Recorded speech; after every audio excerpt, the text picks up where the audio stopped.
Hello guys! Welcome back to my vlog. Ayan, nag-drive ako dito sa sentro kasi medyo matagal-tagal na din hindi ako nakahawak ng manibela at kinakalawang na ang ating pagmamaneho guys. Ayan, pero malapit na as in malapit na masosolo ko itong sasakyan na ito kasi naalala nyo, isa lang nga itong sasakyan namin pero malapit na siyang magkaroon ng kapatid. So anyway guys, pupunta ko dito sa sentro nga kasi mag-grocery ako at bibili ng mga gamit ng mga bata. Today, may overnight si Isak sa eskwela. Lahat ng grade 6 ay mag-overnight ngayon sa eskwela. Tapos free nila bukas, so kailangan niya bibili ako ng, basta yung mga gamit niya, gagamitin niya.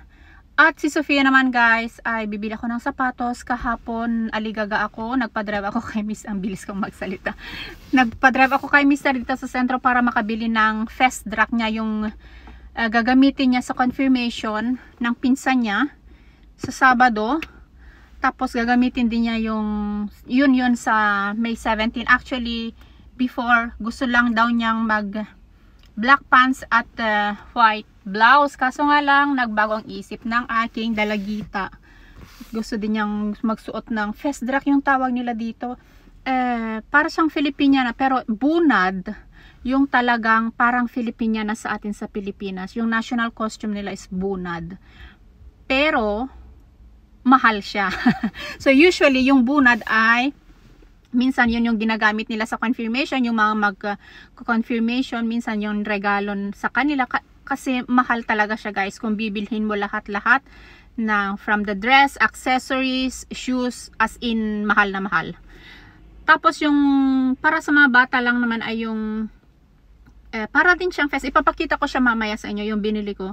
So kailangan niya ng sapatos. Si Sofia na ipapares niya. So wala siyang sapatos, may sapatos siya pero yung pink at saka white. So bibilhan ko siya ng itim. Confirmation pala sa Sabado guys. So bale sa Huwebes ay holiday dito sa Norway, tapos ipit day sa Friday, pero nakapag-leave kami ni Mr. kaya magdra-drive kami kinabiyanan. Actually yung confirmation ng pamangkin ni Ronnie ay sabay sa confirmation ng pamangkin ko si Manang Mimi. Kaso nga lang, nag-asabi ako kay Mang Mimi na kung okay lang doon na lang kami kasi kukunti lang sila doon. Tapos mas marami kaming family members dito sa Sandnes. So, anyway, tara na guys. Bibili lang muna ako ng gatas at iba pang palaman habang hindi pa open yung store na to. 9:50, may 10 minutes pa.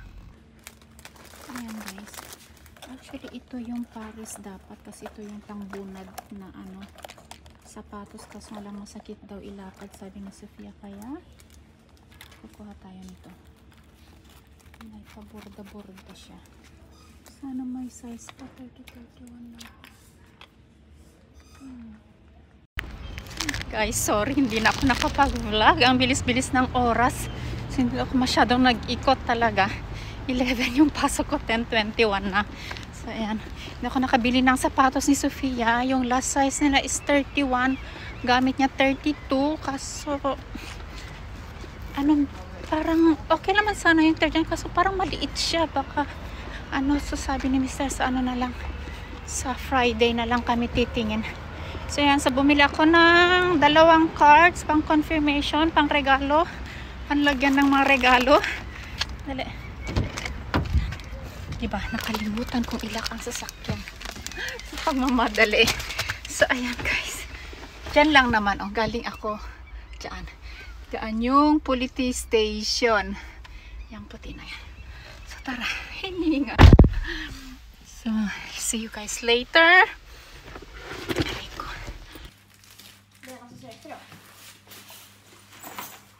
Ken, är du säker? Ja. Jag tar på skofis na. Hi guys, ayan. Mag alas 6 na po ng hapon. Kaaalis lang ni Isak papuntang school. Come on. So, hindi ko na siya naihatid. Ayaw niyang magpahatid guys. Hinahayaan ko na lang. Okay na din yun para maging independent siya. So, siya na lang daw ang mag-aayos. So, nag-undertime pala ako sa trabaho kanina ng 30 minutes para kung maasikaso ko siyang mabuti. Kasi si Mr. ay sinamahan din niya si, ano ba to, Sofia sa game niya ng football kaninang 5. Kaya ayan. So ngayon ay lumabas kami samang aking dalawang bunso. Careful, Lucas. Come on. Komas na. So ayan guys, dito ako sa baba. So ito nga, sabi ko kay Misa bago siya umalis kanina ay ibaba niya yung isang maleta kasi naisipan ko mag-ano na ako ngayon, mag-start na akong mag-empake yung mga dadalhin namin sa Huwebes para bukas ay maglilinis na ako pagkatapos ng trabaho. So ito yung gagamitin ni Sofia guys. Ayan.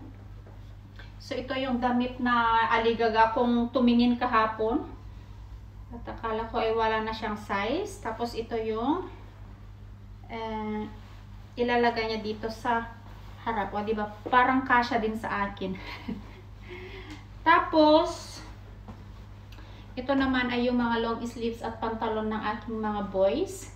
Ako ay mag-try on pa lang ng gagamitin ko sa Sabado. Gusto kong mag-slacks ng puti. Tapos yung mga blouses na nabili natin sa H&M noon. Kung naalala nyo. Titingin ako ng magandang magkapares. So, ayan guys. Pero, muna ako. Nabili akong, ano ba ito, kamote. Gusto kong gumawa ng kamote Q. Sana natin. Mapagbalin. Ano ba yun? Makagawa tayo ng kamote Q. So, ayan guys, tara.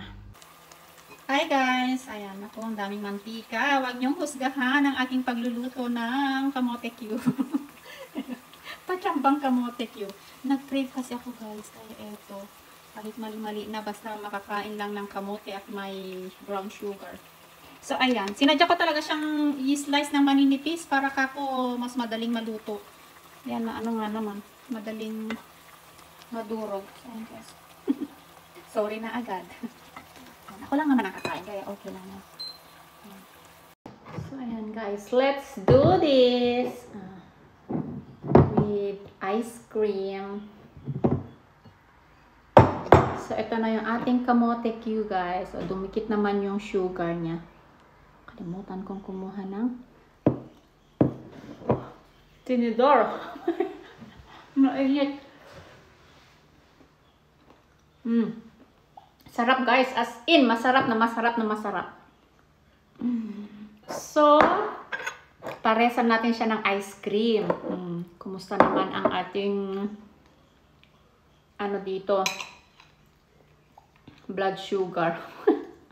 Diabetic tayo dito. Minsan lang naman guys, kaya pagbigyan na natin ang ating sarili. Mainit. Tapos, may tsaa din tayo dito. Yan. Alas 7 na po. 7:08 in the evening na naman. Ang bilis-bilis talaga ng oras. Pagpapatulog na naman ng mga bata. Mamaya alas 4 ng madaling araw pala guys ay aalis si Mister. So, yes. Aalis siya. may pa-suspense. Charot-charot lang guys. Hindi, aalis talaga siya pero pupunta siya sa school. So, makikipagsalitan siya sa parent na naka-duty. Hindi ko alam kung anong oras mag-start yung mga parents mag-duty. Pero now ay yung mga teachers muna. Tapos, hindi ko alam kung anong oras sila. I think alas 10 ata ng gabi alis yung mga teachers nila. Tapos, papalitan ng magulang. Sila yung magbabantay. Tapos, si Ronnie ay from 4 to 7 a.m. So, siya yung nakatoka na, na magbabantay sa mga estudyante. So, ayan. Nagpa-suspense, guys. So, ayan. Thank you so much. Ang dami kong ayan. Maraming salamat muli sa inyong panonood sa aking vlog for today. Pumiyok pa sa aking mga ganap today. Sana po ay hindi kayo ulit magsasawa. Till our next vlog, guys. See you. Bye! Mainit naman lahat. Buti na lang maano to ice cream. Hindi na ako makapag-antay eh. Ayan.